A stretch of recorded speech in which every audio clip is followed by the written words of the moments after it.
What's up? What's up, everybody? It's your boy Chaos, so welcome to a new episode of Take It to the Table, hosted by Wrestling Republic. I am joined by none other than the returning guest. First off, Soul, welcome to the show. Soul, how you doing, Soul?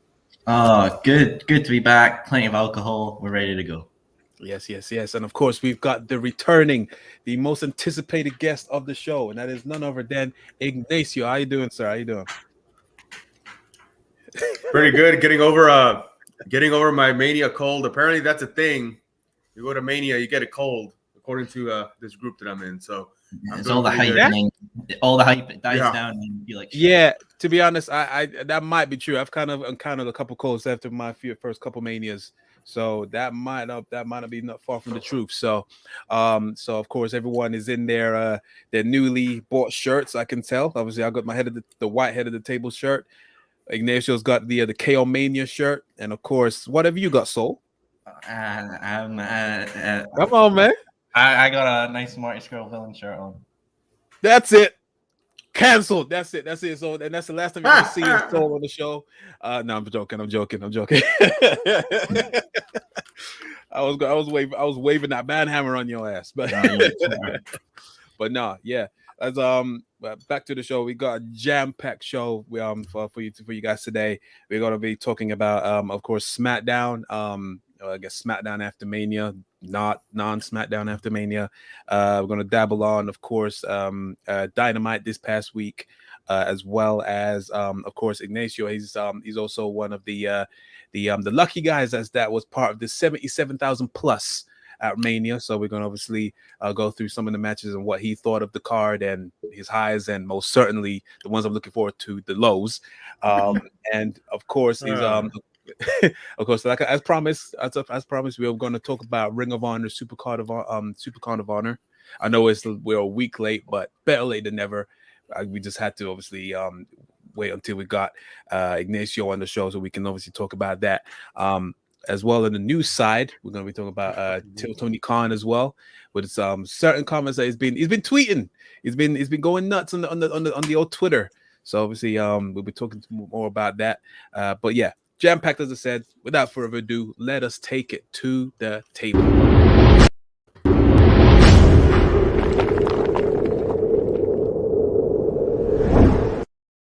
All right. So, like I said, jam packed show. Should we start off with the most recent show and then go back, or should we do it the other way around? What do you think, guys? Time is a funny thing, isn't it? So we could fucking do it one way or another, right? Yeah. Okay, fair enough. All right, let's just get the most recent stuff out of the way. 'Cause I don't think it was nothing groundbreaking. No. And of course, I'm talking about SmackDown that was on last night. Wasn't that intriguing, was it? It was very, very average, I must say. Would you guys agree? Pretty much. Yeah, it was. Well, there's a couple things. I mean, there was a couple things there. There was the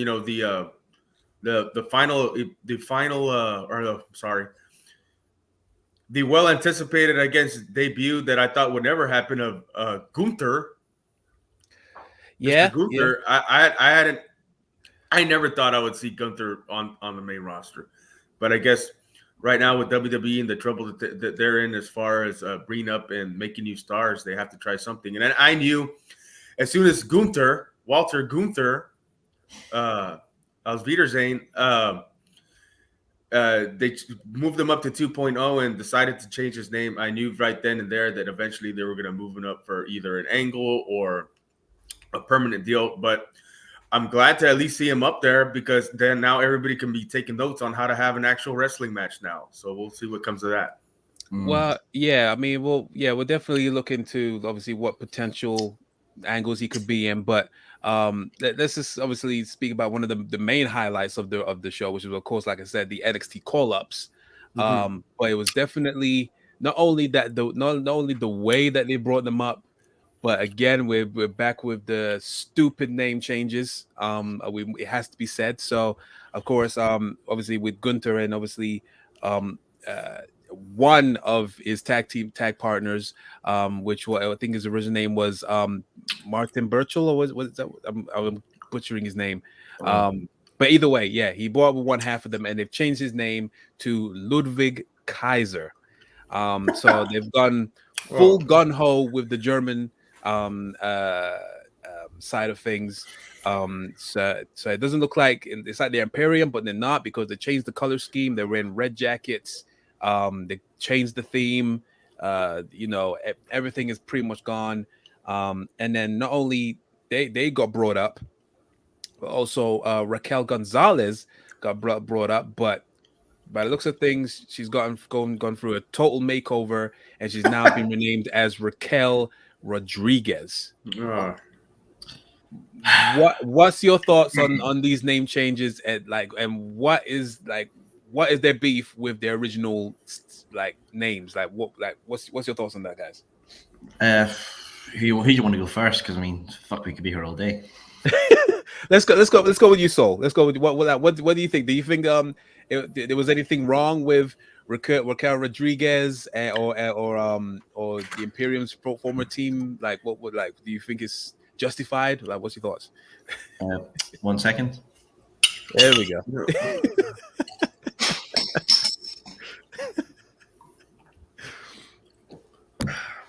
So Gunther looked like a fucking strawberry bonbon.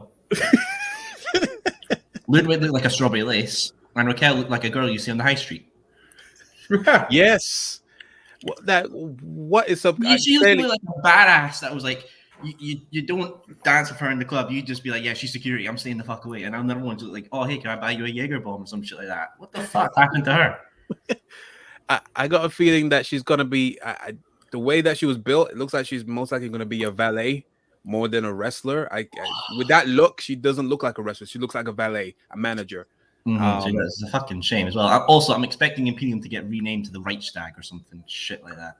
Something controversial. It's absolutely weird about what they're going with it. What about you, Ignacio? What do you think of the debut of Raquel Rodriguez and the soon-to-be renamed Imperium? Well, 2/3 of the Imperium. I keep on looking for that fucking unicorn, but my sparkle farts. Anyway, well, they called her Raquel Rodriguez because they want to call her Double R. Oh God. Anyway, look, well, this change took place in NXT over like 6 months ago or whatever, where they've been powdering up and putting the layers of makeup on her and just caking it on her and stuff like that. It just goes to show you that whatever, there's a large part of the audience in the I'm talking about the regular WWE audience that watches Raw and SmackDown, and they weren't even watching NXT when it was good, right? So these people move up and they're like, well, who the fuck is this? And this is Powder Puff Raquel Rodriguez now, and we don't know who this German guy. He's supposed to be good, but they don't know who the fuck they are. And then WWE moves them up to the main roster. They put gimmicks on gimmicks like they do with Raquel Rodriguez. They didn't do that with Gunther or Walter. I thought the presentation was pretty damn good with him, at least. But where are they going to go from here? Time will tell. I think they did a pretty good as far as his presentation, but I was very disappointed in Raquel Rodriguez because in NXT initially she was the Diesel to Dakota Kai's Shawn Michaels, I guess you could say. Yeah. So it was a good combination and a good dynamic that they had going there. Now they move her up and they cake the makeup on her. She looks like she should be working at the makeup counter at Macy's instead of being in the fucking wrestling ring. She's a fucking monster. She's like legit 6 foot tall, right? She's from my neck of the woods, the Rio Grande Valley. So I was excited when she first arrived to NXT, and now that she's on the main roster, just like anything else, they're gonna blow it up. They're gonna make their mistakes. If they do turn into a valet, why? She looks good, but she's not great on the mic. She's okay. She's got something there. She's charismatic. She's got some sort of connection with the NXT audience, not the main roster WWE audience, but that she has potential. So who knows what they're gonna go from here? Right now, they're off to a bad fucking step. That's all. That's all I know. Yeah, the way to describe it is like if they took Impact's Jordan Grace and gave her like a fairy godmother gimmick. Yeah. Basically. Well, look what they did. She never made it to the main roster, but look at Tyra Valkyrie.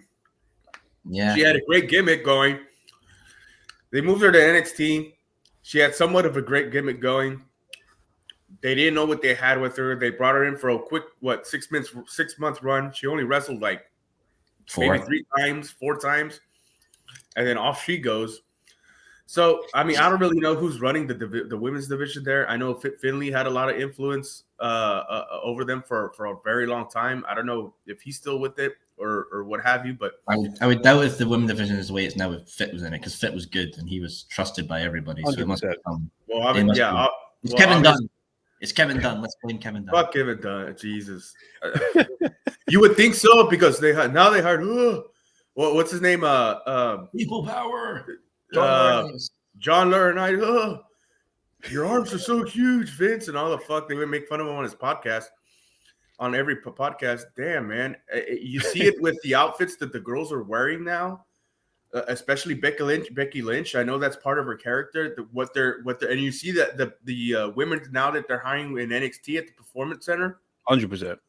Tall, or not necessarily tall, but fit, thin. Not fit as in a Raquel Gonzalez fit or a Rhea Ripley fit or even a Bianca Belair fit. Fit as in fucking toothpicks, 90 pounds, long blonde hair, and fucking clueless. Nah, mate, I'd say it's more of an East London fit. Just someone coming out. I totally agree with you guys' takes on that. It's really weird how they just wiping off the slate with their previous gimmicks and putting them with these ridiculous things, and it's everything was so up in the air in their last, literally both Gunter's and Raquel's Gonzalez previous NXT run. Like they won the tag team titles. The Dakota Kai and Raquel won the tag team titles. Literally lost it a couple nights later with little to no build up, and then now she's there. And also now with Gunter, he randomly had an NXT title match, lost, no build, and then is just here all of a sudden he just F's off to SmackDown. And obviously these people that tunes in either the regular or the casual people, they see these guys and they're like, who that? So they're shooting themselves in the foot by literally doing a full reset when people, unless you watch all the, or like you're like us that watches all the shows, you won't know who's who and like why the name change, why it's really really really weird. I personally think they suck. It's in terms of the names, the name changes. It makes no sense. Oh, yeah, they fucking suck. But but it looks of things, yeah, it looks like Raquel is going to most likely be a valet for the Los Lotharios. Yeah, it really wouldn't surprise me. They're just doing all. She didn't mention. Well, I don't know. I just watched the interview this morning, but I mean, she didn't mention anything about. She mentioned the women's division, but she didn't mention anything about competing against anybody. Yeah. Wrestling against somebody that she's there to take on the best in the world or anything that. Honestly, it just seems like the women's division is fucking Charlotte and Ronda because that's all we see. Where's Xia Li? Where's Shotzi? Where's all these other people that are there? And just they sitting in fucking catering like, yeah, women's division sure is. There was only one women's match throughout the whole show, and that was like a tag team match. Now, right now, I think like the focus is just going to be mainly on Sasha and Naomi. Don't be surprised, and maybe whoever is going to challenge Bianca, which by the way, Asuka should have came out, either Asuka or Bayley should have come out on Raw after Mania and challenged or like had a little face off of Bianca. Other than that, it was just a dead promo. Just throwing that out there. Matt Williams, to go to good wrestling, I can't wait to see the women's division in the Owen tournament. I feel like that's going to be up some bangers. Oh yeah, you would hope so. So far, it's on a strong start for sure. We'll see. So just go through the comments. Matt Williams comes through and he says, I'd argue Ringkampf Imperium had the coolest presentation entrance in all of wrestling. I don't know why you would change the black and white professional look. Exactly. Gunther is terrible. Ludwig, I don't hate. Butch is a jailable offense. Agreed. Agreed. Yeah. Guilty. Yeah, definitely. Ludwig ain't that bad, but it just doesn't take away the fact that it shouldn't have changed it in the first place. There was nothing wrong with it before. But yeah, we move on. But yeah, other than that, on the show, nothing really happened besides the NXT call-ups. There was obviously I would say with the bloodline and wanting to unify the tag titles. Yeah, that's new design, please. New design, because those fucking color belts are shit. Mm-hmm. And I figured that's what they were going to do with Roman when he came out on Raw. Is I thought they were going to have a new title presentation. That didn't happen. So the only thing that tells you is eventually they're going to split up the titles again. Oh yeah, 100%. Yeah. See, here we thought, or at least I thought, they were headed in the right direction. And okay, now we're going to get one world champion, one world champion for both shows, and he's going to have to travel back and forth, right, to both shows, whoever the top contenders or challengers, whoever the top guys are. No, they're just going to continue to legitimize the champion. It's just like fucking Bruce Pritchard said, right? He's the main kiss ass of Vince McMahon. The title's just a prop. Fucking wins don't matter, right? They come out and fucking piss and shit in our mouths saying this is all fucking phony and fake and we know it. So I'm just gonna come out and fucking say it, that the titles don't mean anything. That definitely this is their way of thinking, his way of thinking, and WWE's way of thinking, at least the top administration of the guys that never taken this shit seriously in the first place. And we see that because one champion legitimizes the title in the largest fucking company in the world. 2 titles, 3 titles, 2 tag team titles, right? It reinforces their narrative that, yeah, this is all bullshit. We know it. And, we're just doing it to satisfy the billion-dollar contracts that we have with Fox and NBC or whoever the fuck. USA. Yeah. I knew I think the plan is still for them to split the titles simply because of the networks. They'd rather have, a respectable champion on each show. I do miss having one champion going on both shows. I mean, and it suits Roman Reigns. It makes sense.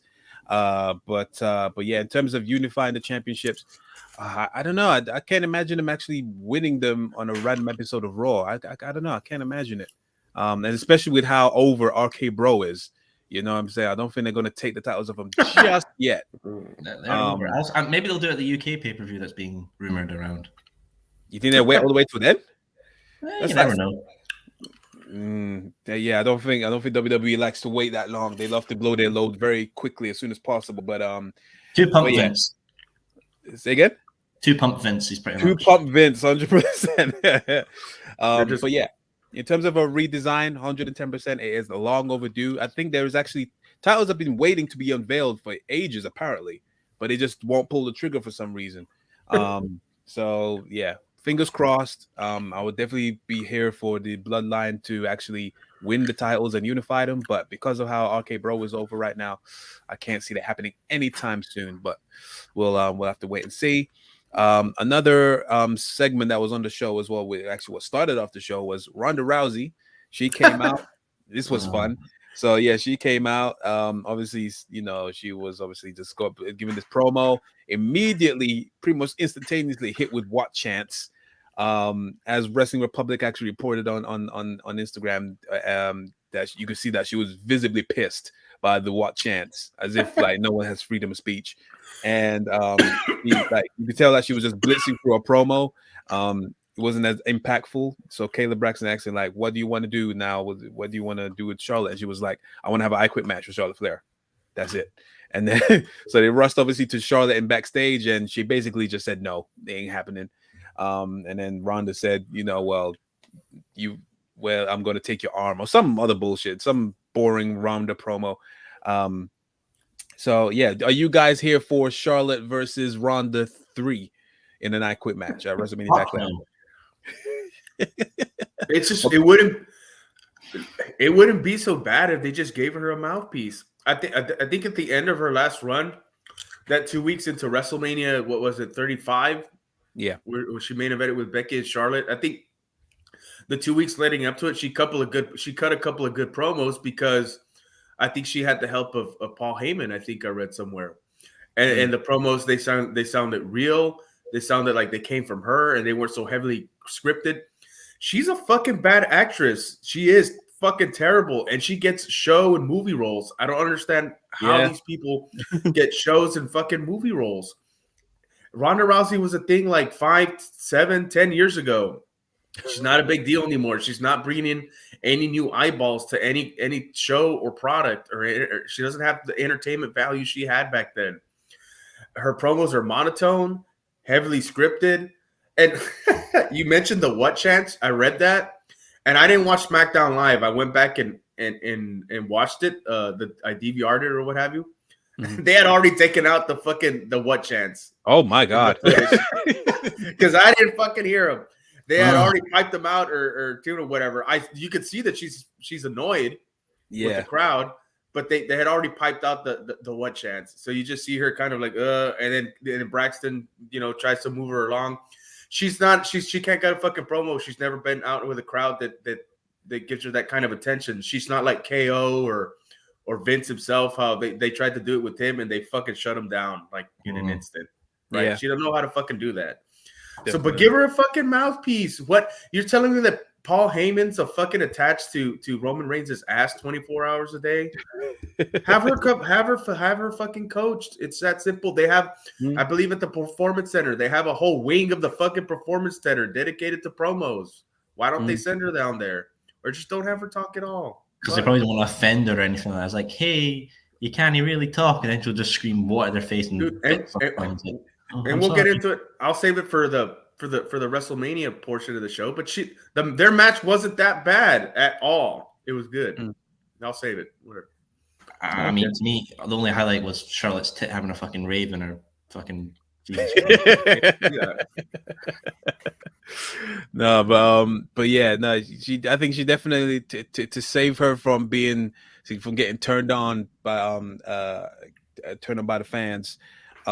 She definitely needs to have the character needs to evolve, and she needs a mouthpiece because she wasn't that bad when the first run. She was actually tolerable. She could actually handle herself, and like you say, it must be because she has Paul Heyman in her ear.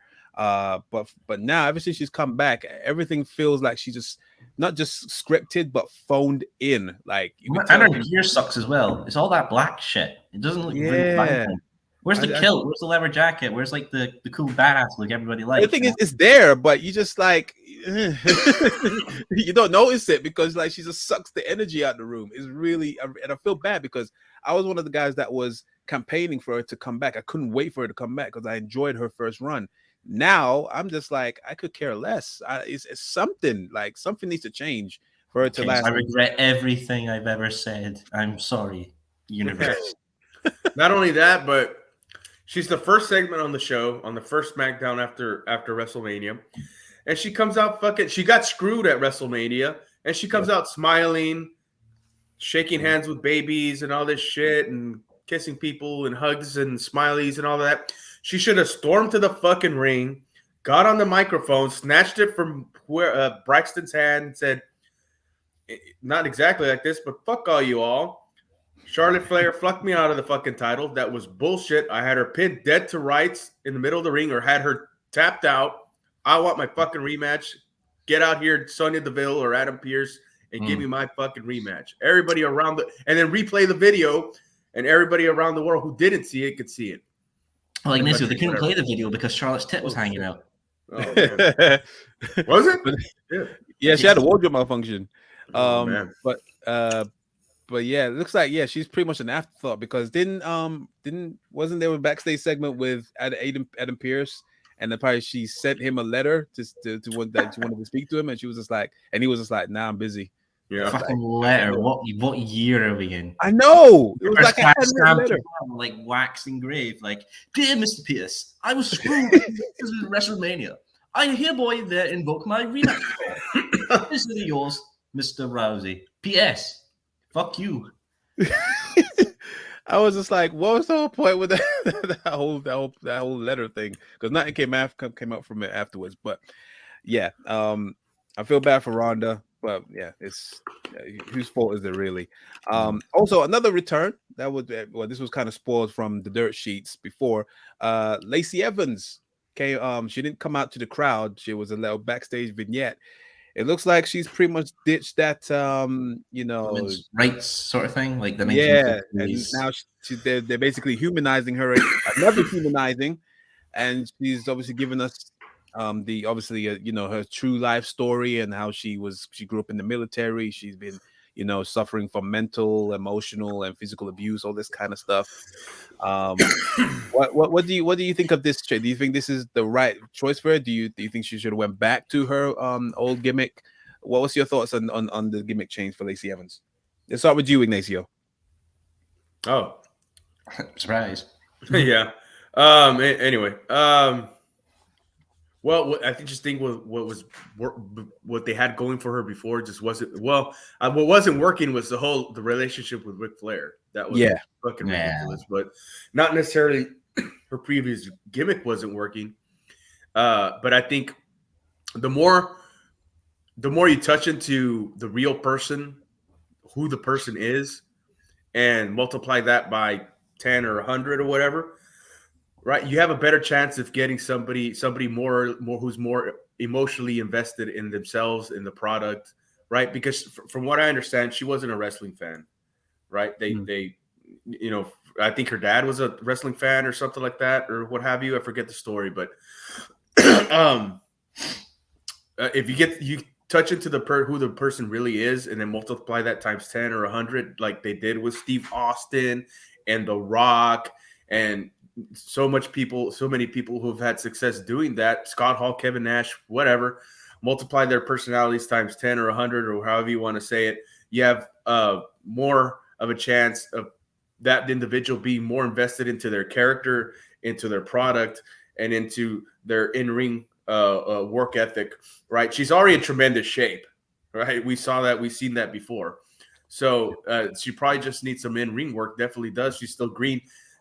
Before she got injured, or I'm sorry, she didn't get injured. She went on maternity leave, if I'm not mistaken. She had only been in the business, 2 years, maybe 3? Yeah, she was hella green. Yeah. So but she's got a great look.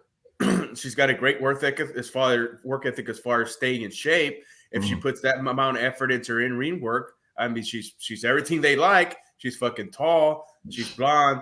She's tough. She was a fucking Marine. You know what I mean? So I think there's a lot of potential there. I'm a little excited. I'm a little excited to see what they have in store for her. I think she could be a great personality. She wasn't that great as far as content, but that's not necessarily her fault as far as on the mic. But she has a confidence to her, and that comes from her looking the way she looks. She knows what she's got, and from her being in the military, she's got a confidence to her. So there's a lot to work with there. I'm excited to see what they do with her. Okay, what about you, Sol? Mr. Ignatius probably said everything I could say. Okay, my word count has been exceeded. Fair play. Okay, it is an interesting take. I didn't really. I guess I also didn't really care for the last gimmick. I think, but like I said, it might not be her fault. The angles that they were giving her was just dead in the water. Especially with Ric Flair storyline. And then that madness with Baron Corbin and was it Seth Rollins and Becky Lynch? It was like she was involved in that. But yeah, that's I'm gonna keep my reservations for now and then see how it plays out. I just thought that it was a bit too forceful trying to humanize her because she's meant to be this ass kicker kind of thing. But I guess with that gimmick, they don't really have anyone of that kind of gimmick in the company yet. So yeah, we'll just see what happens regarding that. Pretty much after that, nothing really much happened. Obviously, there was the singles match between Sasha Banks and Liv Morgan. Rhea Ripley was absent from being at Liv Morgan's side.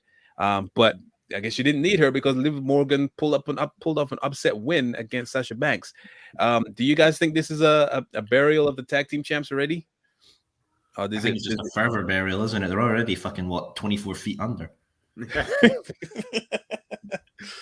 So you say the tag team division's dead in the water now? There's no saving. It arrived with no pulse, pretty much. Yeah. Oh dear. Dead on arrival. Let's move on then. Okay, fair enough. So yeah, that was pretty much our thoughts on SmackDown. Obviously, technically, this was the SmackDown after Mania, but I think they did it the other way around, where the one of last Friday is the Friday after Mania and stuff, or before Mania. But yeah, nothing really to write home about. I feel like the announcement or the next step that Roman Reigns was promoting kind of ended out with a whimper. I mean, I was hoping to see someone come out, but someone did come out, just not what we expected. Shinsuke Nakamura, like we didn't think that he was going to be a viable challenger for Roman Reigns, and then he just ended up getting super kicked his head off. So it was a really, really odd. Because I can't imagine what they're going to do. Roman Reigns against Shinsuke at WrestleMania Backlash. I don't think so. So it was like, yeah, it was a little bit of an odd choice. But yeah, well, who knows? We'll see. We'll see what happens. No sign of Cody Rhodes. I heard that he was meant to be at the show, but it looks like he probably did a dark match, I believe. Was he doing a dark match? Your guess is mine. Maybe he was. He did a dark match with Kevin Owens at Raw. I don't know about SmackDown. Yeah. Right. Oh, fair enough. Okay. But anyway, so that was our thoughts. So out of 10 for SmackDown, just a quick round. What would you give this week's SmackDown, guys? 5. Understandable, Ignacio. 4, around the same, 4 or 5. Okay, yeah, I'll give it a 5. Below average. Okay, so yeah, moving a bit back now. So we're going to be talking about Dynamite this past Wednesday. Dynamite. It was a decent show. So it was, of course, it was the first match, which was of course Christian Cage versus Adam Cole. Nice opener to the show as well. But of course, I believe it was Adam Cole that came out the winner with that one by hitting the boom. And of course, we got the debut match of Samoa Joe against Max Caster in the Owen Hart Foundation's men's tournament match. Awesome. What did you guys think of Samoa Joe? Great, just great. I can't believe fucking WWE fired this guy twice. All right. Within what, 2 months or something, or 3 months? Maybe 5 or something like that. They gave him the championship. Then basically, I don't think he was injured. I think they took it off him just to reboot the brand. Yeah. Oh yeah. Well, I mean, what happened was he said he saw what was coming and said, "Fuck this shit. You guys can have this. I'm out of here." Yes. And Max's rap, by the way, was fucking great. Oh. Yeah. It was great. What was the zinger like? We beat him in the ratings when he was champ. Yeah, that was I love Max Caster, man. He's so good, so good. Anything Samoa Joe's involved in is gonna be absolutely amazing. I think he's gonna win that tournament. By the way, I don't think they have anybody on there that can live up to the expectations of. Have you seen what match Joe's booked in for next week's Dynamite? No. Oh, he's in a Ring of Honor Television Championship match against Minoru Suzuki. Oh, Already? Fucking, I mean, Jesus. Wow. Is that going to be on? You said that's going to be on Dynamite? Yeah. Okay. He's hitting the White Claws early, man. Fucking hell. So you tell me they're going to give Joe this because he can't lose. That's what I'm thinking. Suzuki's just won the championship. I would have thought you would have him in Ring of Honor. Not Ring of Honor. Well, Ring of Honor and New Japan doing some shit. But nah, it's just maybe it's like, Suzuki, your time's up in the US. Time to drop the belt, boy. Probably. That is so random. Okay, all right. Well, yeah, Samoa Joe versus Minoru Suzuki for the television championship. It was weird to see Suzuki even win that in the first place. I was expecting him to lose that Supercard of Honor. So that was a surprise. So fuck knows what's going on there. So yeah, other than that, there was Captain Sean Dean versus Sean Spears. I don't really remember much more other than the ending, which of course Sean Dean just fucking like fuck out my way, just boom, boom, boom, over as fuck. Love Wardlow. Getting closer and closer to MJF, but he didn't. But of course, Sean Spears got distracted. Sean Dean got the win, and then there's a little bit of beef between now Sean Spears and MJF. So they seem to be doing this angle where MJF is literally all alone, and he's just gonna be him and Wardlow. So yeah, we'll see what's going on with that. Of course, there was a tables match between Kingston Satan. It was the Butcher and the Blade versus the Hardys in a tables match.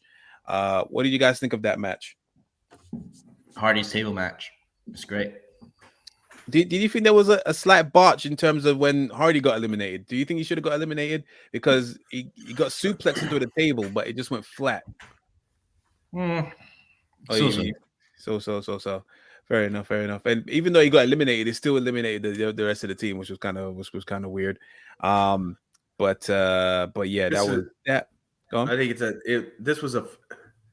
this is a fucking waste of the Hardy Boys. I mean, you come in, it's fucking free match. For fuck's sake. You don't have the Hardy Boys are not going to get any more over than they already are.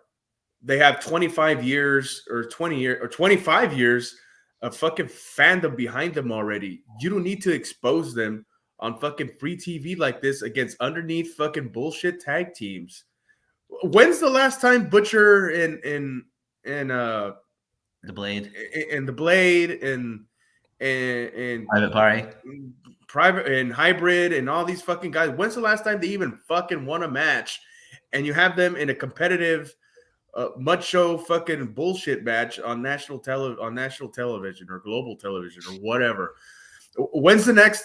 What, Double or Nothing is in May or something, or at the end of May? Before that, when's their next big event? They have another Battle of the Battle of the Belts. They have another Battle of the Belts.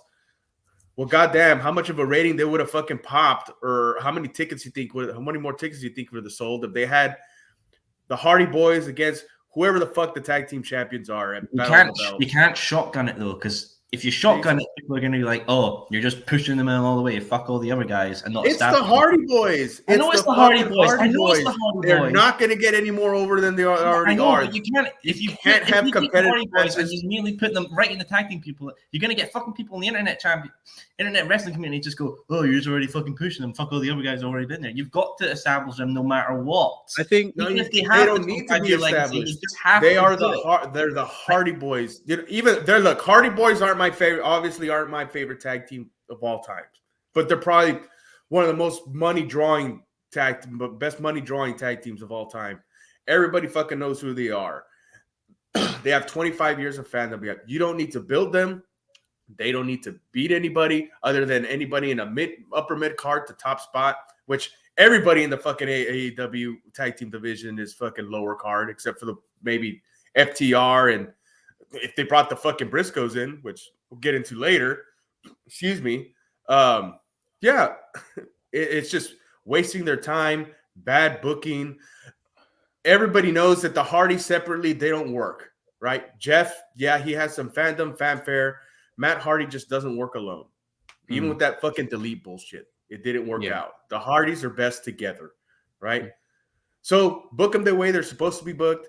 Don't put them against bullshit underneath tag teams who haven't done anything since their inception there, right? It's just they're fumbling it. They're fucking it up. I kind of can see. I kind of can see what Ignacio is saying. I feel like the Hardys should be billed as like a special attraction. Yes, they're going to be they're an attraction, right? Yeah, they're an attraction team. Book them every once in a while. Yeah, not every week. I don't need to, because there's only so much their bodies can take now. Like they're literally hanging by a thread, especially Jeff. So like, doing all these high spots is cool, but you can't do it every week. And that's what I'm saying. So I kind of, before them being burnt out and end up on the injury list, I do see them should be more like a special attraction, even if they get put into the second title shot. I don't think you can't really shotgun a team like the Hardys, because it's the Hardys. So even if like they were gone for a while and then they just showed up, and then whoever the tag team champions are at the time, I guess Jurassic Express, if they say, okay, we want a match at Battle of the Belts or at Double or Nothing, they don't have to lose. They don't even have to win. Just put on a great match. Have them as special attractions. You have to show up every now and again. Preserve their their aura and obviously their well-being long enough to do it like now and again, but not every week. So I kind of can see what Ignacio is saying. It's the IWC is full of smart people, but there's a lot of dumb people that would probably start bitching and complaining about that stuff.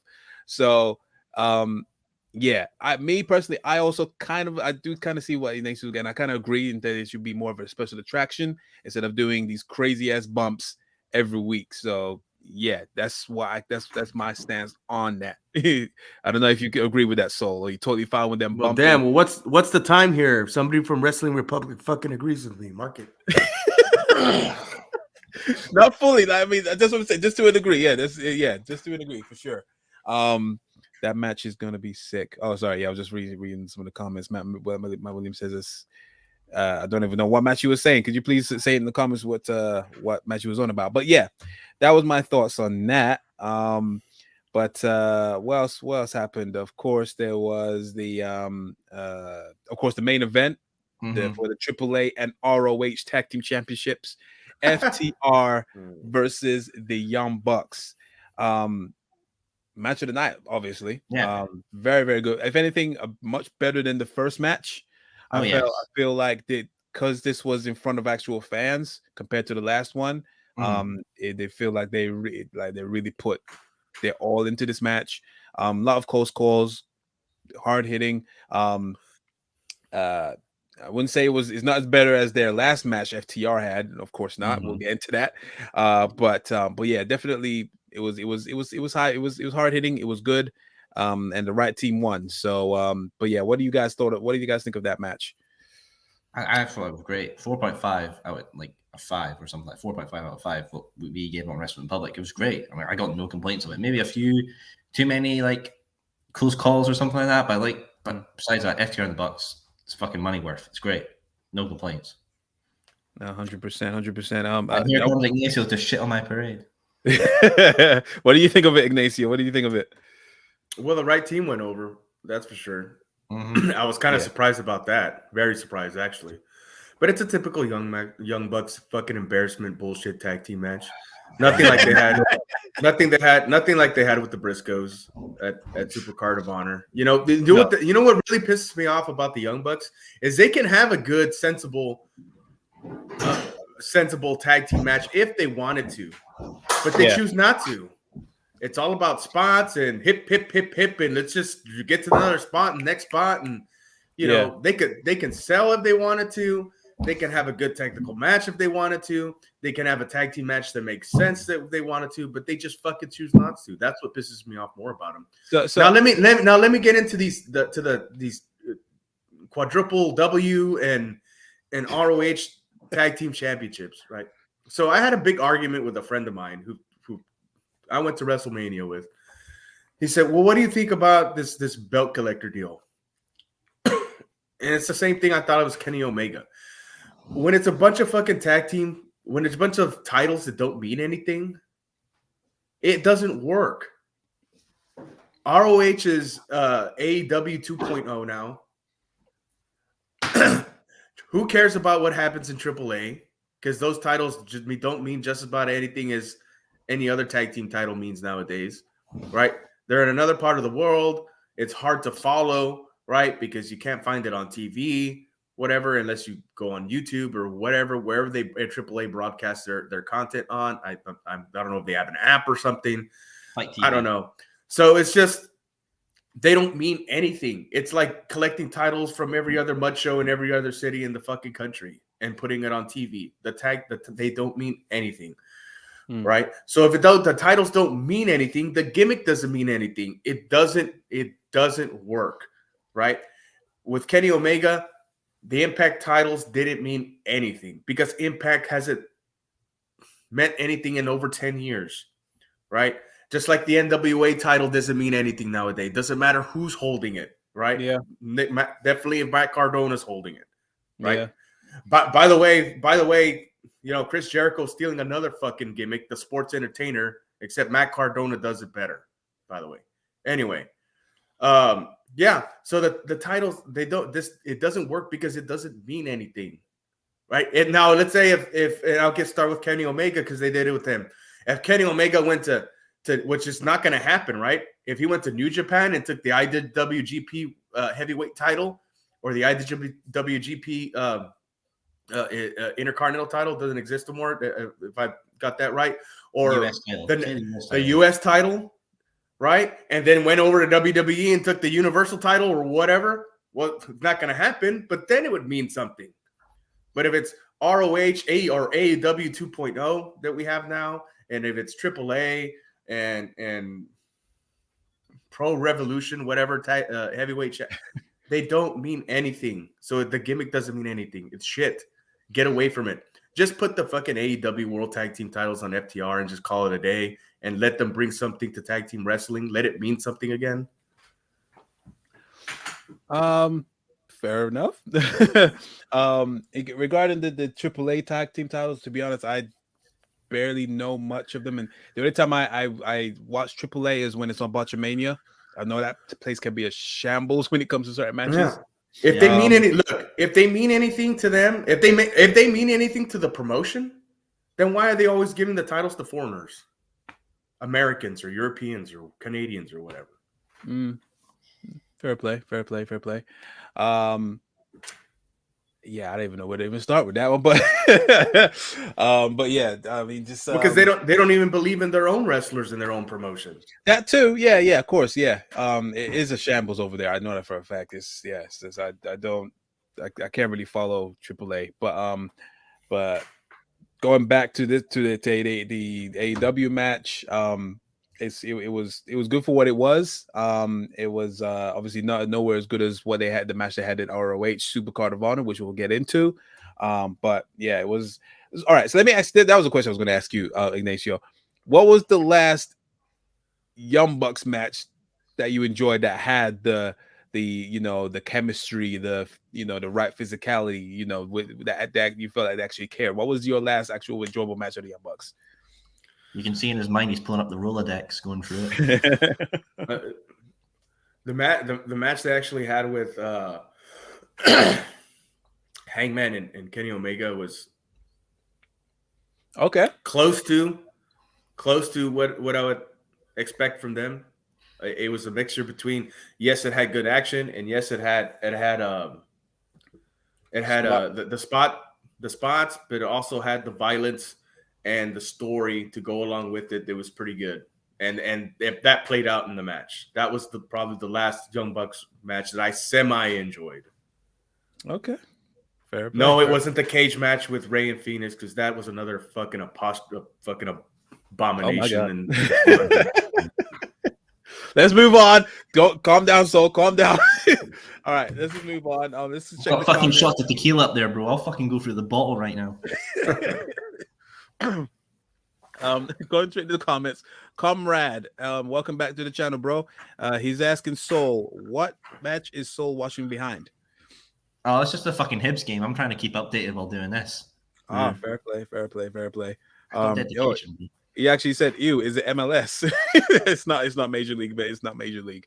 There's nothing wrong with MLS. It's coming up. It's not as good as the Premier League, but it's coming up. And then he also says, "I bet Ignacio broke his TV when he saw Woods and Kingston's Big E tribute entrance on WrestleMania." Oh my God! Well, he didn't break his TV. He was actually there, so I don't know. I was there. Took a seat. I was there. I'm going fucking. I was there. Was he there? I was there. I was there. I was personally insulted. Fucking hell. Fair enough. But yeah, other than that, it was a decent episode of Dynamite. Wasn't the greatest. Had his moments.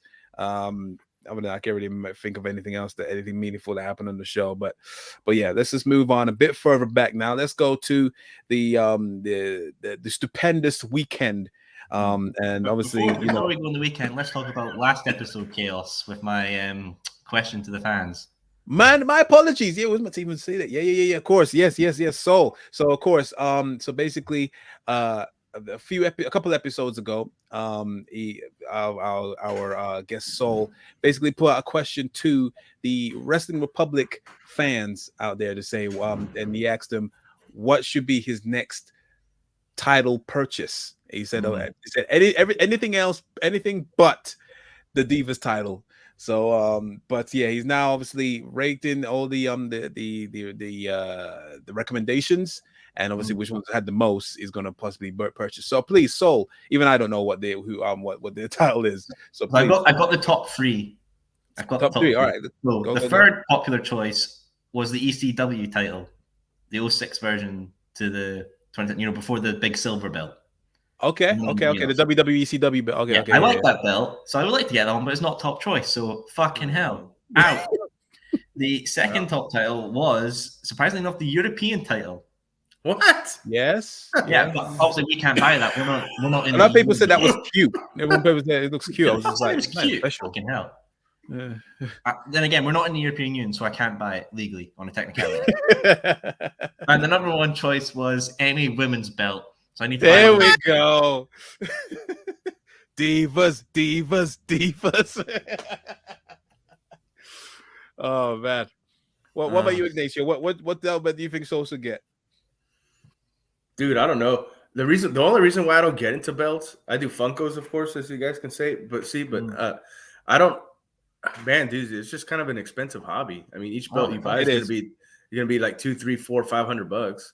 Look, if you're gonna get spend £500 on a Divas title, I'll be fucking embarrassed. No, get the new replica of the get a bootleg replica of the AEW women's title. That new one they got looks bootlegs, awesome. man. I don't trust that bootleg shit. Fuck that. That's like two of my. I've gotten two. I don't have that. I got 4 belts. 2 of them I got from, some company overseas, and they're awesome, man. They're good. They're great quality. Just depends who you go with, but yeah, get that AEW world title. Yeah, I have them all. That is the best looking one. Or you can get the revamped Mandy Rose's NXT women's title. I do like that one actually. I really did like. I was looking at those and I was like, that is fucking nice. That's not bad. Tight, bro. Tight. What I'll probably do is I'll probably put a poll on the Wrestling Public Instagram, Twitter of women belts, and we'll see what wins. So if the fucking Divas titles win, I'm gonna be pissed off again. No, I won't put the Divas title. I'll make this fun. I'm not going to put the Divas title on it. I'm going to put the Bella Twins signature Divas title on the poll. Oh no! I gotta put this up for everyone that hasn't seen it, because you showed it to me the other day, and I was just like, "This what? Why?" It was a signature in it, signature title belt, wasn't it? The Bella Twins signature Divas title, which for people who don't know what the signature series on the WWE shop, they're basically titles that are signified to a wrestler and they're given their own creative spin on it, linked to that wrestler. And the Divas one is easily the fucking worst one. It is something else, ladies and gentlemen. I'm just trying to get the picture up of it now. Honestly, you know what? The worst ones are the ones with the winged eagle. The Bret the Hitman Hart and Shawn Michaels ones are fucking terrible looking. Yeah, they're really. This fucking Bellator one has breathing. It's a bit of a fucking insult. Here we go. Hold on. There we go. Ooh. There we go. Look at this abomination, ladies and gentlemen. That is amazing, right? That is something else. That rivals that Jeff Hardy TNA title that came out. Oh God, yes. That was definitely 110%. That title.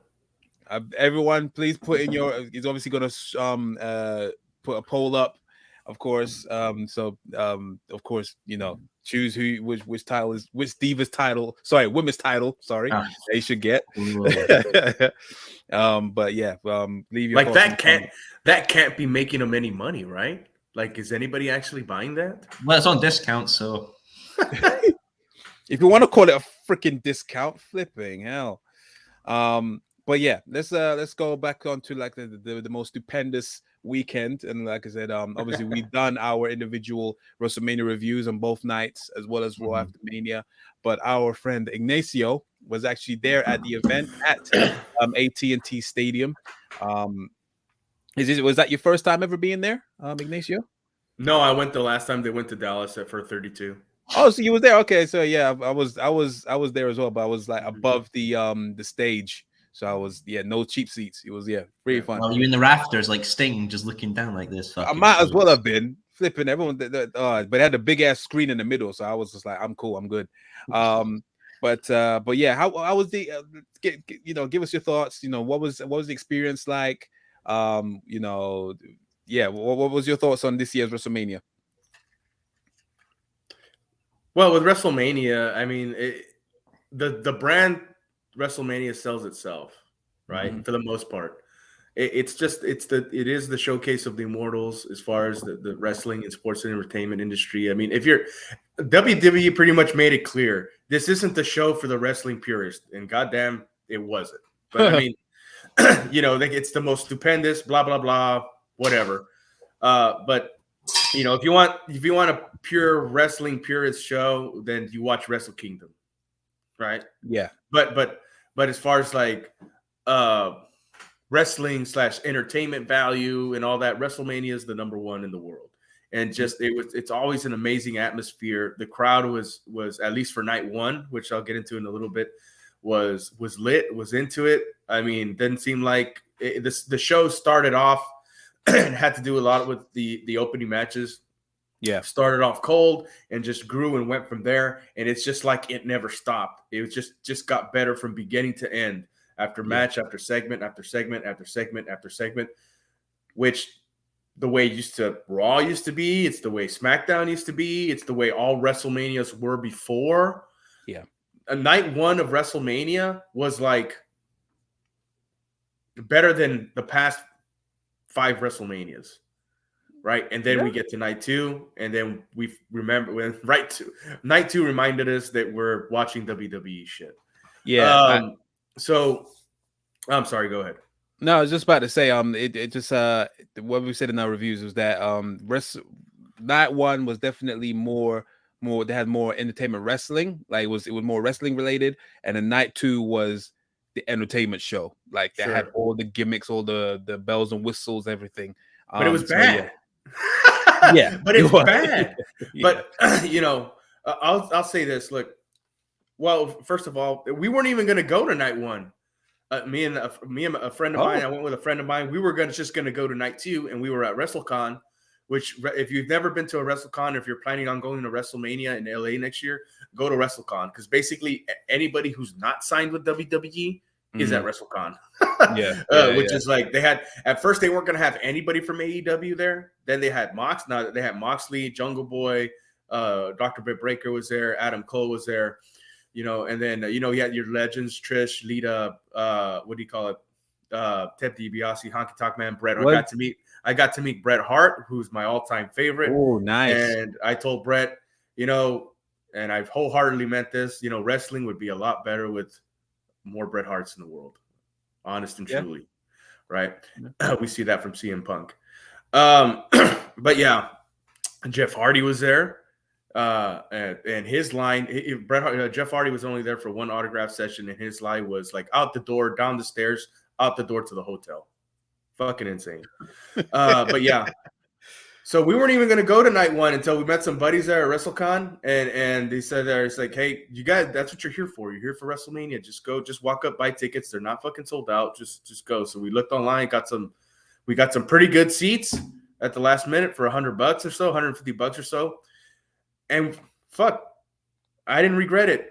Goddamn, WrestleMania, like I said, night 1 was better than probably the 5 previous WrestleManias that have been displayed, or that have combined or whatever. And then like I said, we go to night 2, and that reminded us we're watching fucking WWE television here. No, fair play. Yeah, like I said, yeah, night 1 was definitely more the stronger card than night 2. I think it's been widely said amongst the IWC. What was the atmosphere like when you finally heard wrestling has more than one royal family? Like what was the atmosphere like? Was there huge, like, was it like deafening? Like, did you explosive? Absolutely explosive. I mean, those people were ready for Cody Rhodes, waiting for him to come home. I think it's safe to say that other than the hardcore fans, that a lot of WWE purists or WWE fans don't watch or casually watch AEW, right? Yeah. And for whatever reason, that fan base lost the connection with Cody. It could have been an accumulation of the things that was going on. It could have been they might have thought he was focusing more on his personal goals or his personal aspirations as far as acting and coming out on TV shows, and then coming out with an entourage and all this stuff. That's like a lot of heel bullshit, right?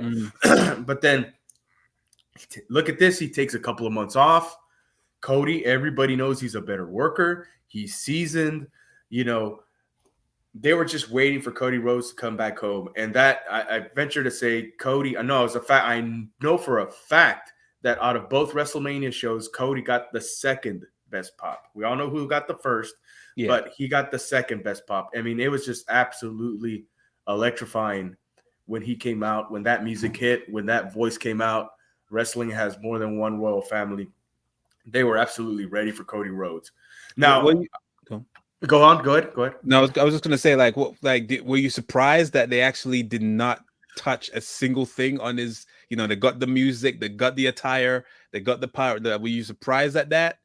No, No, I knew that. Look, I'm not saying. Look, I've seen stuff on the dirt sheets or internet, whatever, as far as money he got and stuff like that. But I knew if Cody Rhodes was going to come in, you were going to get Cody Rhodes. You were going to get the persona. You were going to get the person. You were going to get the wrestler, which is more important. You were going to get the personality. You were going to get the nightmare, the family, the emblem, the colors. You were going to get the music. You were going to get everything. You were going to get Cody Rhodes as he was in AEW, but now in WWE or WWE, I'm sorry. But it's going to be even better because nobody's denying the WWE as far as their production value, as far as their marketing, as far as the way they present their talent, that for better or for worse, they are the best at it, right? They are the best at it. Cody Rhodes and how he's built his character from 2016 to now, right, is 20 times or 1,000 times better, I should say, than he was when he left WWE, and they're going to exploit that, and they're going to do a very good job of it. Cody, despite what a lot of people say, despite what a lot of my personal friends say, Cody is going to be the top man in the business 1 year from now in WWE. That's what I would love to see. I mean, that's what I would hope to see. You know, I mean, so far they haven't tarnished like I said, his presentation. Even out on the Raw after Mania, you could tell that was what that promo that he did was straight from the heart. It was unscripted. Not well, how about that? It was very AW. It was very AW-esque, if dare I say. Well, how about that? I would say it's very WWE circa late 90s, when you just let the person be themselves, when you just don't script bullshit for them, just let them talk from the heart. That's what you get. A fucking great promo, a fucking great Cody promo. Just let them be. Leave them alone. Let them say what they want to say. As long as they mind their P's and Q's and they don't say anything that's going to offend anybody or rattles feathers or anything like that, just let them go. And that's what you get. By the way, Cody and Seth had the best match of WrestleMania, both nights. Oh, yeah. Hands down. Yeah, that one was pretty good. Obviously, he had a bit of a setback at the beginning with the tag team match, which was unfortunate, you know. Yeah. But yeah, as much as you know, I've said a lot on the other show with Meeks. I've said a lot about how Rick Boogs is a fucking goof, and he is. But I don't want to. Nobody wants to see anybody get hurt. That's a fucking terrible injury, and you know, I hope he recovers well. I think was it a torn quad or something? He tore it off his kneecap, so he's that's fucking horrible. Of course, everybody wishes him a good recovery, speedy recovery. I'll get into, if you don't mind, I'll get into a little bit of the matches if you want me to. I don't know if you have time for that. The next match, nobody give a fuck about. Drew McIntyre and Baron Corbin, Happy Corbin. I didn't know that nobody had ever kicked out of Baron Corbin's finish. Oh, if that's the case, what fucking have him beat McIntyre? Because what have they done with him for the past? McIntyre was in the main event of the past 2 WrestleManias. Now he's wrestling Happy Corbin. Fuck, how the mighty have fallen. They Lex Lugered him. I mean, Jesus Christ. Well, then try to make a star of whatever you're making out of fucking Happy Corbin. Have him beat Drew McIntyre with his finish if that was the thing. And then he's been undefeated since he's been Happy Corbin. So why didn't you keep that going? Nobody gave a fuck about that match. And then that fucking spot that they did with at the end with the sword was fucking ridiculous. Yeah, it didn't make no sense. Make no sense. It was rubber. He hit and it fucking bounced it. Oh my god. And then when they fixed the ring, they didn't even do it properly. If you see where the camera angle was, the bottom rope was they were in a hurry. The crew was in a hurry. They were like, oh shit. They had the next match coming into the fucking ring. They were like, oh shit, we don't have no time. Oh wow, yeah, it just looked so weird. So yeah, it was hilarious. But yeah, it was some weird thing for him to have his WrestleMania moment, because he didn't really have it last year. He lost the title. He didn't lose it. He just didn't win the title at Mania. But yeah, the way they are treating McIntyre like this, like a literal someone from the comic books. Yeah. But it was really weird presentation. What other matches was there? There was Bianca Belair versus Becky Lynch. Before we continue, I just want to announce that the poll is now live on the Wrestling Republic Instagram for my next belt choice. I'm going to see Chaos right now go like, do title. Yep. You know it. Okay, fair play. So everyone, make sure you put your votes in on Wrestling Republic on Instagram pages. Put a poll up of what should be the next women's title that Soul should get. So yeah, obviously round Q. So yeah, the women's title match. Do you think the right person won in this match, Ignacio? Yeah, it far exceeded my expectations. You know, I have my reservations about Bianca Belair. I think she still needs some work on her promos, but and there's a couple things you can nitpick at the match but you know, she's still, it's the fact that she's only been in the business for 2-3 years. Mm-hmm. Let's say 3 years. She's still green, but she's come a long way from which she started in NXT in the Performance Center. So she's going to be still think she's going to be a star. It was a tremendous match. Becky carried it all the way. They did some great stuff in there. Wasn't disappointed at all. The presentation was great. You know, big time Bex. I just don't think the crowd was ready to boo Becky Lynch, and that's obvious from you know, when she showed up there. I mean, I don't know if they piped out the cheers or what have you, or piped in some boos, but I mean, everybody was on their feet for Becky. They weren't ready. They're not ready to boo the man yet. But take that away from it. Yeah, I thought the right person won. The match was great. I think it was the second best match out of both nights. You know, part of a tough night one card. Yeah, it was tremendous. I think Bianca Belair is going to be a star, but what they don't have for her, some ready-to-made heels, ready for her to take on and defend that title. So we'll see what happens there.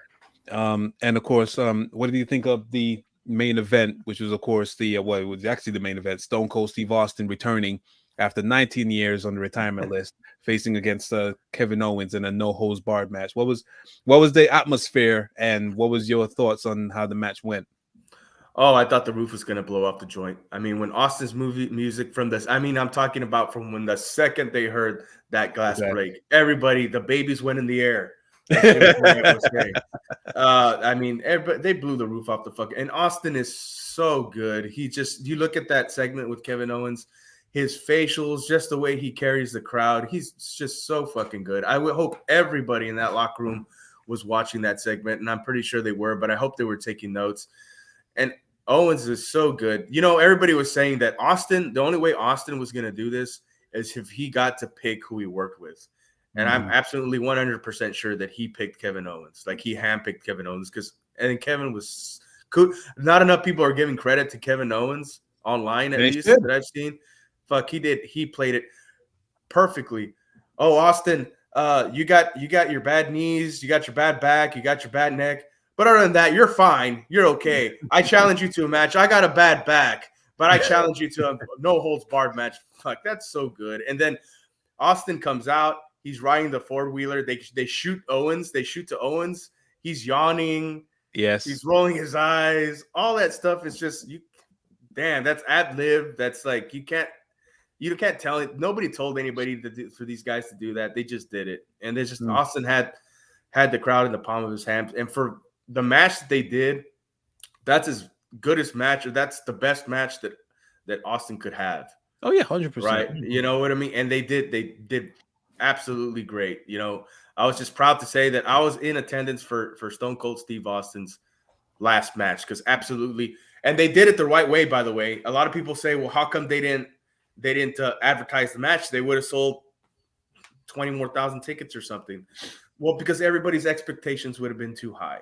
Yeah. Right. Everybody would have been expecting Kevin Owens to do the somersault deal, and then, like, you know, the frog splash, and Austin can't take that shit. You know what I mean? They promoted it as a confrontation, and then a fight after the confrontation. And that's what was presented, a fight, not a wrestling match, a fight. They had a fight, like a bar fight, because Austin was drinking throughout the whole fucking match or whatever. That's exactly what it needed to be. That's what, you know, a lot of people say that we knock WWE a lot, or I knock WWE a lot. What's because I know when WWE wants to be, they can be fucking good. And night one of WrestleMania has shown that. Yes. Right. I grew up on WWE, just like I watched WCW and NWA also, but I mean, I was a WWE kid growing up in Attitude Era and all this stuff. Right. So when WWE does good stuff, we know they can be good. Now, like I said, now we go to night two, which we're going to talk to briefly, I assume. Again, it reminds us they're fucking WWE and they can fuck shit up. Yeah, of course. I was just obviously getting up the card for night two, and then whilst I was doing that, I actually saw the actual numbers of the attendance for both nights. So obviously night one, they WWE announced that it was 77,899, and night two had an attendance of 78,453. Well, Brian Alvarez actually came out and clarified the numbers. Fuck that Brian Alvarez. Oh boy, fair enough. Right here. Fuck Brian Alvarez. Anissa was there. He counted. He head counted. I was fucking there. Brian Alvarez was fiddling his dick on his fucking Twitch. So I guess there's no point me actually pointing out these actual numbers there. Fair enough. But I mean, I'm just throwing it out there. I don't know if these are true, but usually everyone knows that WWE loves to inflate their numbers.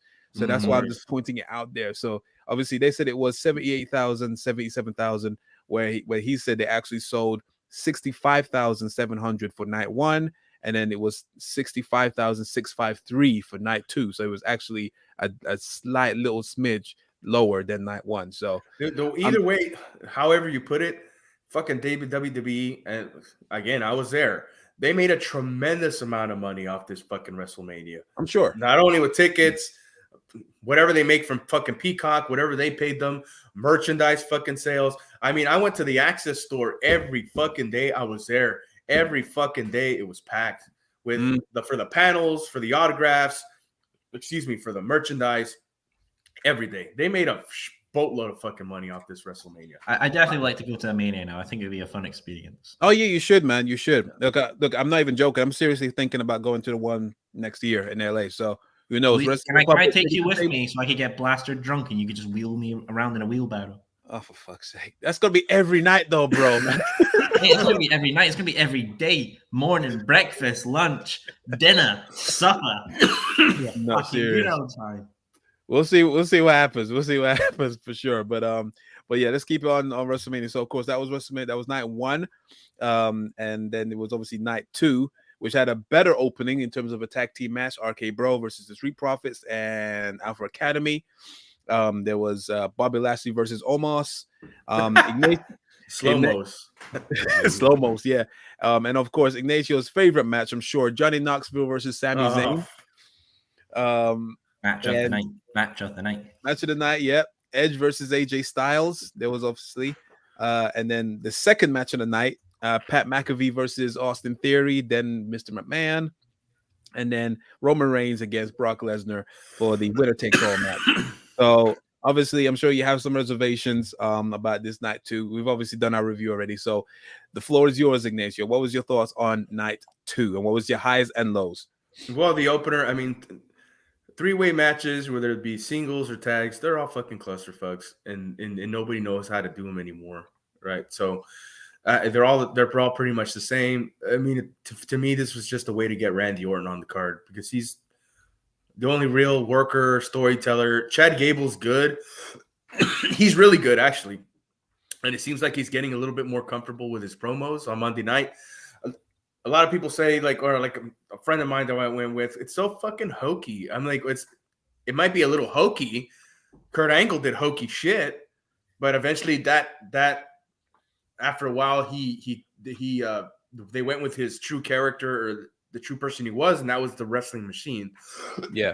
And I think eventually they're going to get there with Chad Gable.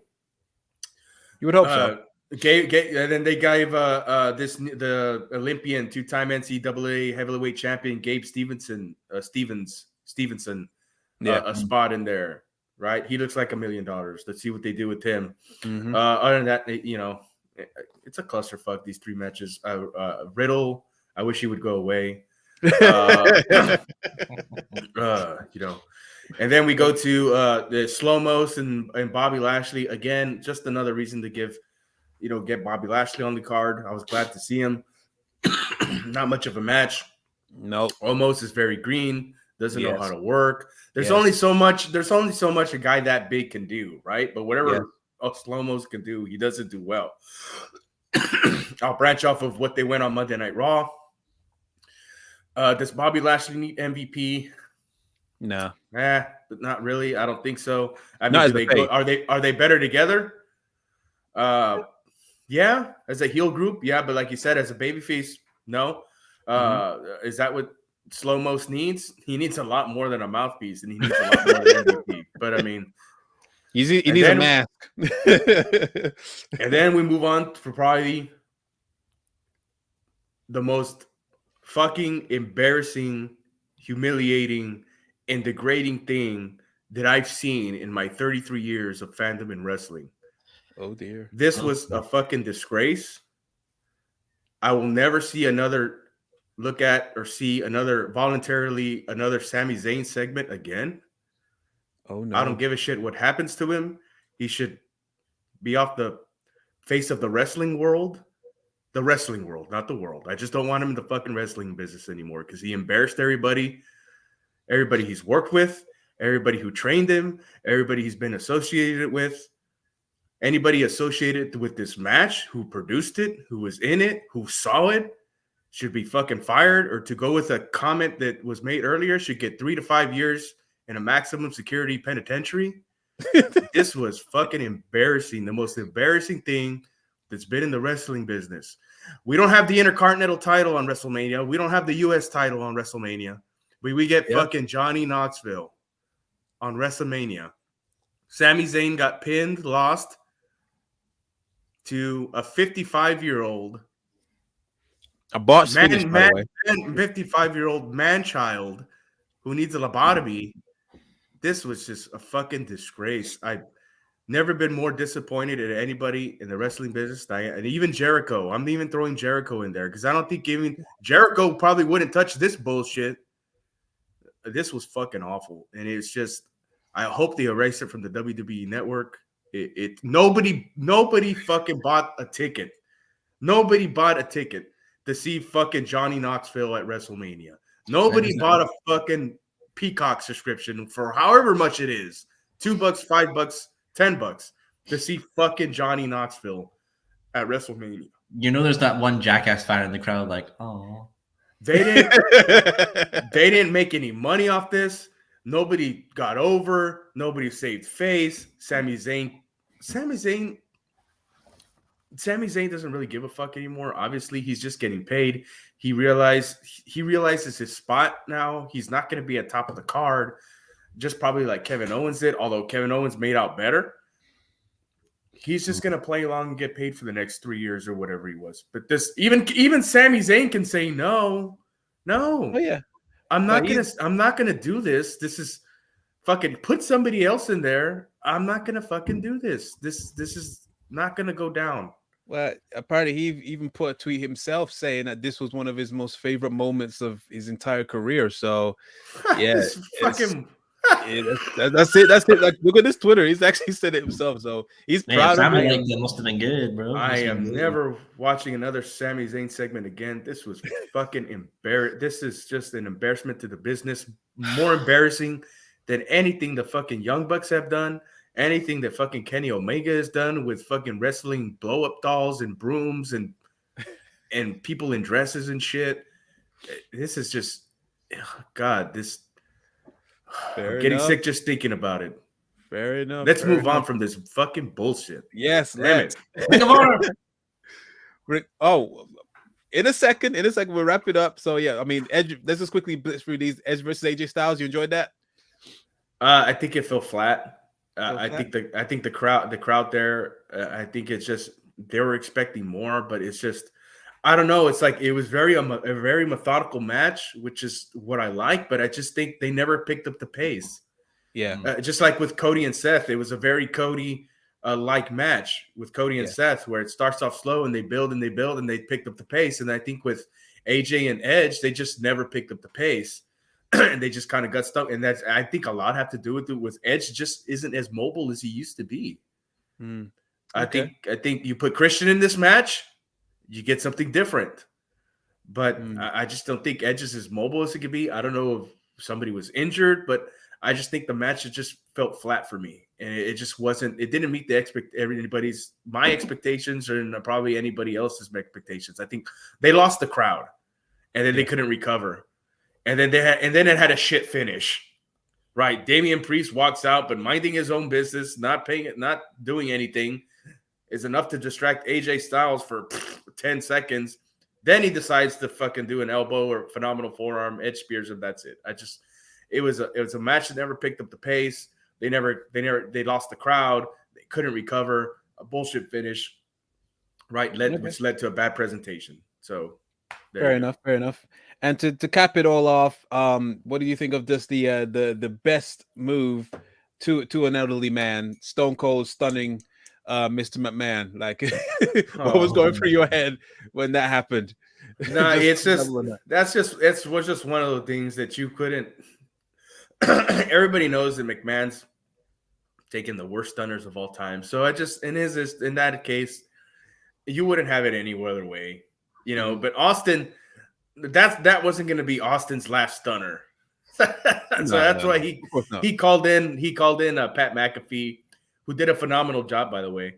Oh yeah, against Austin Theory. He called in Pat McAfee's, and then Pat McAfee took the stunner a totally different way.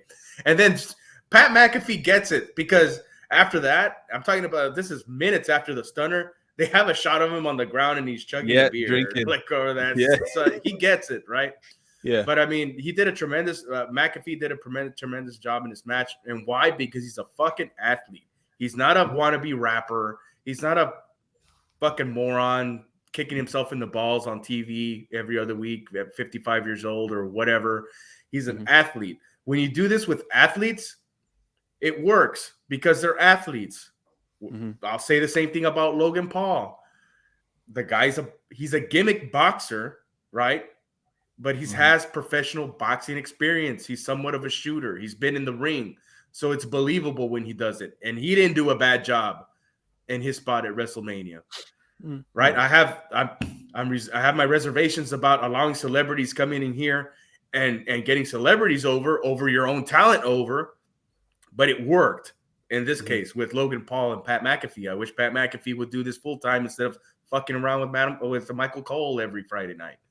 But I mean, they both did well. The spot with Austin, it was what it was. It was a comedy deal, right? It was so everybody on night 2 can see Steve Austin. So the night 1 people didn't get to have all the fun. Yeah. All right, so that was Ignacio's thoughts on Mania. It was probably night 1 was one of the best Manias in 5 years. Which does say a lot. Obviously it was a show of two halves. Night 1 was more solid wrestling, while the second one was typical bells and whistles WWE entertainment side. So yeah, that was it. So let's move straight on to probably the better event, dare I say, which was of course Ring of Honor, the Supercard of Honor, which also Ignacio was at as well. Before we start, do you want to know the current results of the poll? Because please go for it. Yeah, please. Hang on 1 second here. There we go. All right, in last place, thank fuck, is the Divas title. Damn it. Okay. In third place is the WWE Women's Championship from the Attitude Era, the fucking egg. Oh yeah. Egg. So in the second place is the Raw Women's Championship. Okay. And in third place is the SmackDown Women's Championship. As of right now, who knows? Maybe fucking Russian bots will come in and swing the Divas title in for the win. Maybe so. Maybe so. That's nothing now. We'll give it 24 hours, and then whatever belt wins, I buy. Fair play. All right, everyone, get your votes in for sure, definitely. So yeah, as of course, like I said, we're just moving on to Ring of Honor, the Supercard of Honor, which, like I said, Ignacio was at as well. What was the atmosphere of this pay-per-view, Ignacio? Prior to the show, much kind of like you would think of like an old ECW crowd. I mean, everybody was ready. I don't think, going into it, I don't think it was the best well built supercard, ROH supercard going in. Absolutely not. But with everything that's been going on with ROH for the past 6 months, year or whatever, I think that was expected. But I mean, everybody knew kind of, or at least thought at the time, that this show was going to be the wrestling show of the weekend. And going into it, for me, it was just a 1-match card. Everybody was there to see Briscoes and FTR. Yeah. What was the merch stands like? Was there any pop-up merch tables or anything in the arena selling anything? I think they had a merch. I think they had like a merch, like a room or something. No, that's WrestleCon. I really didn't see. I didn't walking by on my way to the arena or seat. I really didn't see any merch tables that I can think of. Or yes, you know what? Yeah, you're right. Right when we walked in, they had a couple of merch tables off to the side. But I mean, nobody was, floating there or anything like that, or nobody was jumping anywhere to buy T-shirts or anything. Fair enough. So, is it safe to say that your match of the night was FTR versus Briscoes? Absolutely, it was the match of the weekend. It's the best tag team match I've probably seen in 10 years or over that. Was I correct? There was "fuck WrestleMania" chants going on during that match. Yeah. Wow, yeah. I did not hear that. You know what? Okay, yeah. Then you know what? Everybody's there to see fucking WrestleMania. Yeah, I mean, of course, more than half that crowd went to fucking WrestleMania. So fuck you people. You know what I mean? It's just it's like, all right, if they had it. All these indie shows and ROH, they all run WrestleMania weekend because it's fucking WrestleMania. If you're so confident in your product, then run fucking, Muskogee in Oklahoma the weekend of WrestleMania. Let's see if you fucking get anybody there. Fair play. And obviously, there was obviously some nice debuts on the show. There was Brian Cage, the returning Brian Cage, that debuted at the show.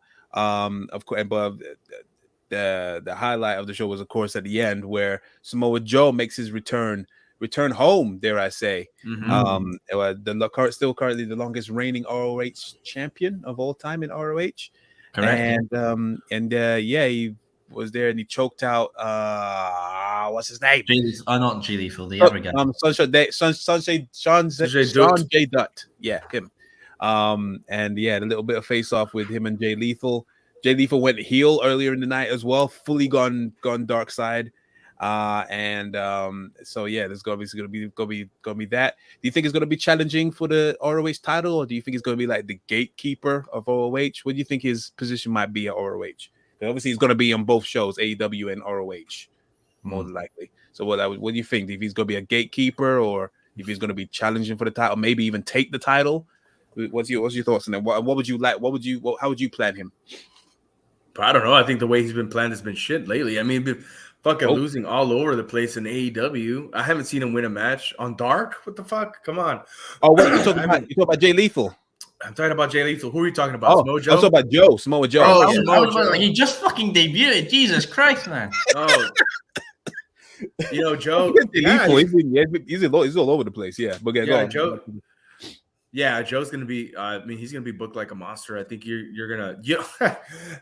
You don't sign Samoa Joe, and Samoa Jones. He's a smart guy. He knows the business. He's been around it for 20 plus years or what have you. He's gonna come in, and he's not gonna come in exactly and say I'm gonna do what I want, but I'm gonna do what makes sense to me. Mm-hmm. You know what I mean? So yeah, they're gonna book him like a submission monster or a monster like they should. Like I said, I predict he's going to win that Owen Hart tournament, and I wouldn't have have it any other way, and maybe challenge, maybe not take the title, but challenge Hangman for the AEW World Title. No, the thing about Joe, he's one of those guys. He can work babyface, he can work heel, he's probably considered a tweener, right? So in some situations, but I mean, either way, he should have a good run there. I don't think Tony Khan's dumb enough to even fuck that up. Yeah, it was. He definitely, as soon as he found out that he was free, then he made sure he jumped at it, and he's gonna, definitely take advantage of the popularity that Samoa Joe has and wields in both shows. I mean, definitely. I can't imagine him going for the big one in AEW. I think that he'll be someone that's definitely going to be like some type of gatekeeper in ROH. But yeah, I don't know. The landscape of ROH is still kind of up in the air, even though a majority of the titles are held by AEW guys now, isn't it? Yeah, pretty much. Well, the world champion's Jonathan Gresham, who's got the classic and the main one. The TV title's Minoru Suzuki, which is fucking cool. The tag titles are FTR. The women championships, Mercedes Martinez, and the six-way championships are, I can't even remember. I think it's someone called the Legacy or something like that. I honestly don't know on the top of my head who's got the six-man. Yeah, we'll see. We'll see. Just some of the booking decisions were just kind of like, I get with after a while, it's just like, okay, Tony's putting over his guys, but it's like So I haven't seen Rampage yet, but I heard Wheeler Yuta had a hell of a match with John Moxley. Yes, awesome. they made But him then you look go, like a superstar. So you have Wheeler Yuta beat Josh Woods, which I was just like, fucking Wheeler Yuta. I like Wheeler Yuta. The first time I saw Wheeler Yuta was when he wrestled in the Pure Championship in ROH, which was the best thing that was aired during the pandemic era, right? So I knew he can work, but he's been booked with the fucking fuck-along gang since he started there with the modern day Dunk the Clown, Danhausen, and fucking Orange Cassidy and all these other fucking weirdos. And then he goes against Josh Woods, who's a fucking legitimate shooter, which I don't understand why nobody has signed yet. I know he was in the Performance Center or NXT or for a cup of coffee or whatever, and I know he's been on AEW Dark. I just don't see what everybody else. I've seen him wrestle. I was at a Dark taping where he appeared at, and he was pretty great. Well, fuck. I mean, nobody signed this guy yet, unless he's signed already. But I mean, Jesus Christ! And then you have fuck along Wheeler Yuta beat him for the Pure Championship again. It's the way they've booked these guys. Okay, I understand not everybody starts out great, but I mean, it's hard to take Wheeler Yuta seriously when beating fucking Josh Woods when he's been booked with the fuck along gang. Now he's trying to get the rub from John Moxley and Bryan Danielson, and I haven't seen the match yet. I'm pretty sure it was great. But, I mean, let's hope he does get the rub. It seems like he is getting somewhat of the fans' respect. Then you have 80-year-old fucking Miro Suzuki beat fucking Rhett Titus, who's been working his ass off for, 15 fucking 20 years in ROH? Damn, give a fucking guy a break. Yeah. Shit. I like New Japan Pro Wrestling. I respect Miro Suzuki, but I mean, can they bring anybody over other than their fucking senior citizens to fucking wrestle? Christ. I mean, where's Sonata? Where's fucking Okada? Where's They're busy holding the championship. Tanahashi or fuck, Jesus Christ. I mean, I like to see a Bushi crossover. Bushi, give us Zack Sabre Jr. or whatever. Fuck.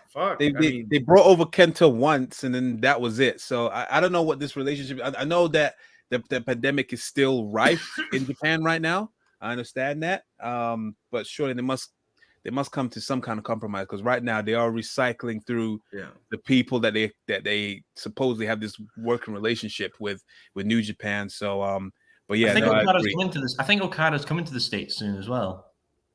Well, he's dragging his feet for sure, because I want to see Okada in AEW. I want to see Kenta back in AEW. I want to see like an actual working relationship, not just Minoru Suzuki, because like I said, that was in my opinion, out of all the bookings, that was one I totally didn't expect him to win. Like I know he's on this little resurgence tour that he's doing. But I didn't agree with him winning. And now Suzuki's booked against Joe for the television title. That's what I'm saying. So like, what the fuck? And I can't, like I said, I can't see Joe losing. So the only way I can see it is Lethal interferes, and then we get a Lethal versus Joe feud. Maybe, but quite possibly, quite possibly. But it's all kinds of weird. But other than that, so going back to obviously this fight, finishing off ROH. So it was a good night, good weekend all around. Would